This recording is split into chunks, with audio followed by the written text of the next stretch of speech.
हाल ही में रॉयटर्स की एक खोजी रिपोर्ट ने खुलासा किया है कि चाइना के कुछ मिलिट्री रिसर्चर्स और पीएलए से जुड़े संस्थानों ने ओपन एआई और एंथ्रोपिक जैसे अमेरिकी एआई मॉडल्स के आउटपुट्स का इस्तेमाल अपने डिफेंस सिस्टम्स को मजबूत करने के लिए किया।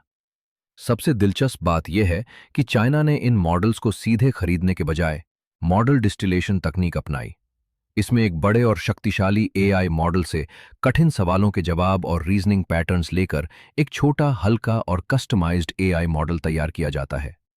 यही मॉडल बाद में कम क्षमता वाले लोकल हार्डवेयर और मिलिट्री डिवाइसेस पर आसानी से चल सकता है।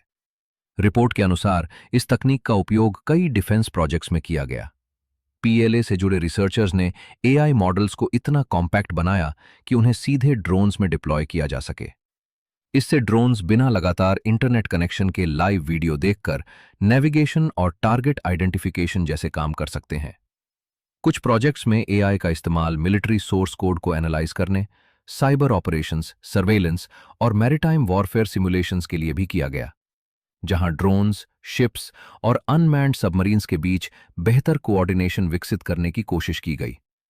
इस खुलासे ने यूएस चाइना एआई रेस को नई दिशा दे दी है।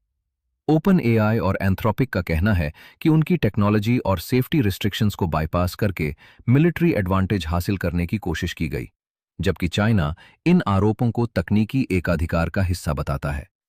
सबसे बड़ा सवाल यह है कि अगर एआई आधारित ऑटोनोमस वेपन्स बिना पर्याप्त ह्यूमन कंट्रोल के फैसले लेने लगें, तो किसी तकनीकी गलती का असर केवल एक देश तक सीमित नहीं रहेगा, बल्कि वैश्विक सुरक्षा के लिए गंभीर चुनौती बन सकता है। यही वजह है कि एआई अब सिर्फ चैट बॉट या कोडिंग का साधन नहीं, बल्कि भविष्य के युद्ध की सबसे महत्वपूर्ण रणनीतिक तकनीक बन चुका है।